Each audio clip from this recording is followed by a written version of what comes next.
make us do something wrong. Sometimes we have to fight for freedom, like your daddy.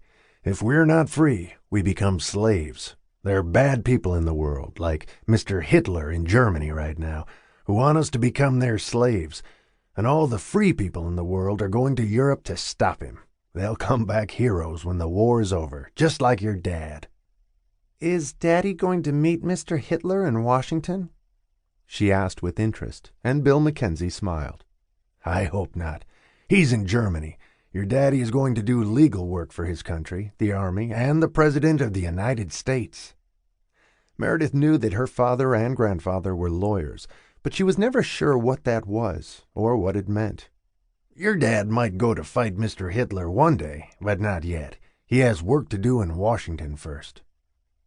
"Will you meet Mr. Hitler one day, Grandpa?" she asked with interest, and he shook his head. She wondered if her grandfather was going to fight him too. He sounded like a bad person to her. "No, I won't. I was in a war a long time ago, and I went to France." He had been in the First World War once the United States got into it, and he'd been one of the lucky ones who came back. He'd been 2 years younger than Robert was now when he went. Meredith's grandfather, William McKenzie, had just turned 60. "Can girls be lawyers, Grandpa?" she asked after she thought about it for a few minutes. "Yes, they can," he said firmly, taking advantage of the fact that they were alone. He knew Robert hated it when he said things like that to Meredith, but there was no reason she couldn't be a lawyer and join the family firm where he and Robert worked. It was a big decision for a woman, and a choice she'd have to make. But Bill knew the war was going to change a lot of things, just like the last one had. Women would be joining the workforce, taking jobs that men held in peacetime. And one day, fields that had only been open to men previously would be accessible to women too. Robert wanted his daughter to follow in the footsteps of her mother and get married, have children, and stay at home. Bill loved the idea of his granddaughter accomplishing more than that, although her grandmother had never worked. Bill had married her when she was 19. She had Robert at 20 and had been a wonderful wife. But this was a new world and a new generation, and Bill's dream for his granddaughter was that she would be part of a bigger life. They were fighting for all kinds of freedoms, not just in Europe, but at home.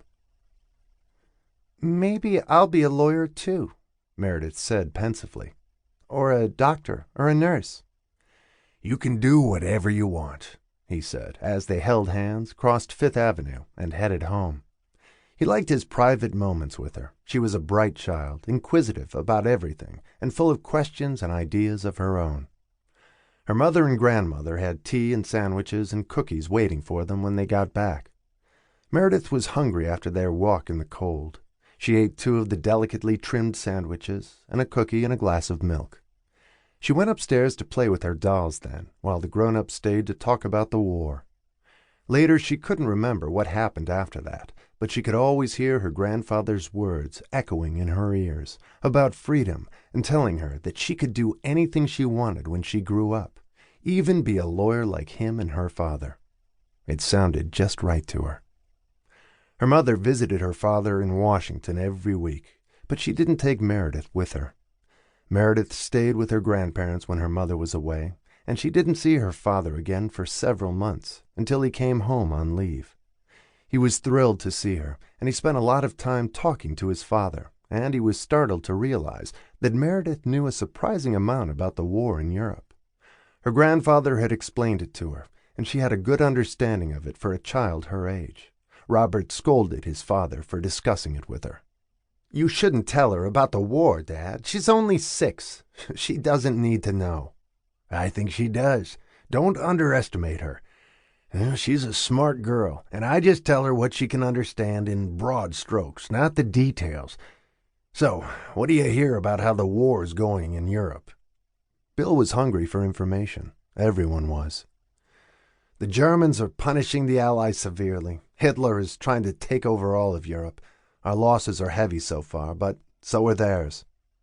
"Any word about your going overseas?" his father asked with a look of concern, and Robert shook his head. "Not for now, anyway. They're keeping me pretty busy at my desk. They still need a few of us at home. And I'm no kid, Dad. It's the young ones, the boys, they're sending into combat."